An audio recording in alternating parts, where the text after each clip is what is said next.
Okay, so for my technology club experience final presentation, I just wanted to give like a quick rundown on like who I was partners with, who my coordinator was, the least successful lesson in my eyes, the most successful lesson in my eyes, and then just a couple takeaways that I had.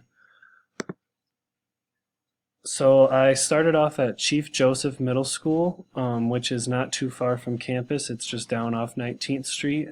My program coordinator was Meryl Vanderhorst, and my partners were Matt Warren and Allie Feitveit.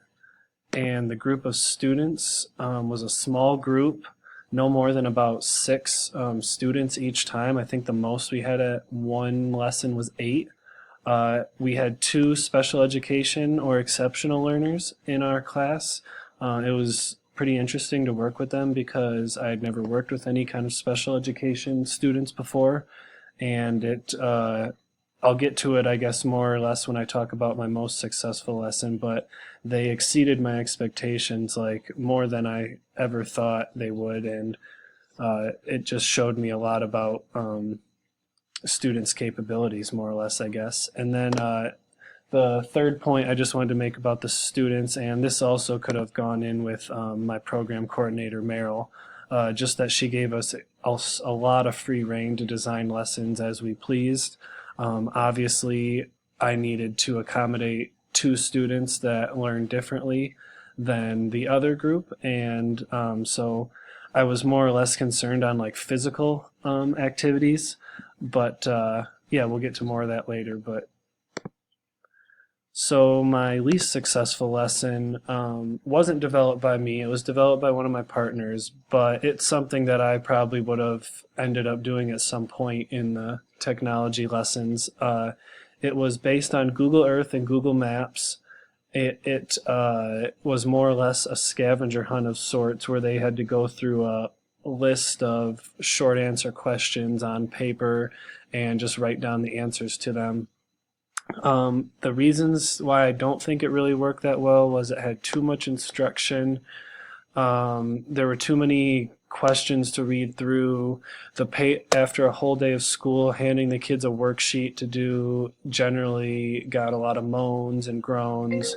And then just as another fact, it's just more or less tedious. So I could just see kids after they got through the second question just being very bored, putting their heads down, not wanting to do it. One of my exceptional learners was trying to bargain with me about if he did a question, could he do a game, so on and so forth. So it's just not a lesson I would go back to. Then from, I guess, my most successful lesson in my eyes was the Go Noodle lesson that we did. Go Noodle is a website that I found out about from a classmate that she had used a couple times. It gets kids moving in and out of their seats, but at the same time doing many different subjects, for example, math, language arts, all working in health enhancement as an aspect, though.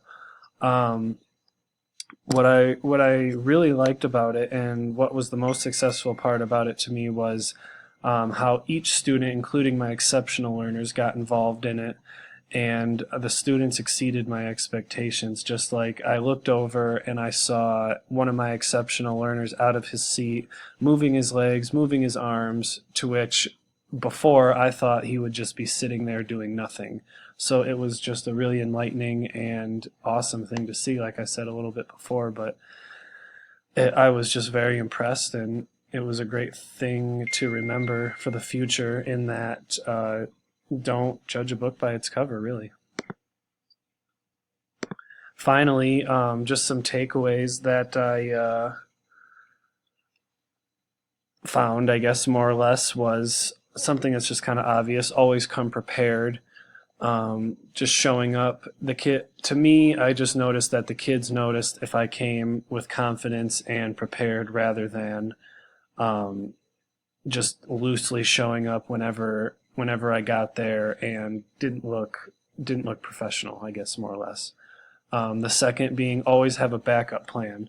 I would have loved to have had a backup plan for the Google Maps and other one that wasn't my favorite lesson, just because I would have just scratched it in the middle and just said, let's do something else, because clearly you guys aren't enjoying this. And then thirdly, my coordinator made this extremely helpful. Don't be afraid to ask for help. If I'd emailed her on Sunday, she'd get back to me Monday morning. That was always awesome. Obviously, that's not always available. Sometimes coordinators have other jobs, blah, blah, blah. But just don't be afraid to ask for help because she works with the students every day, all day. So she's going to know them best.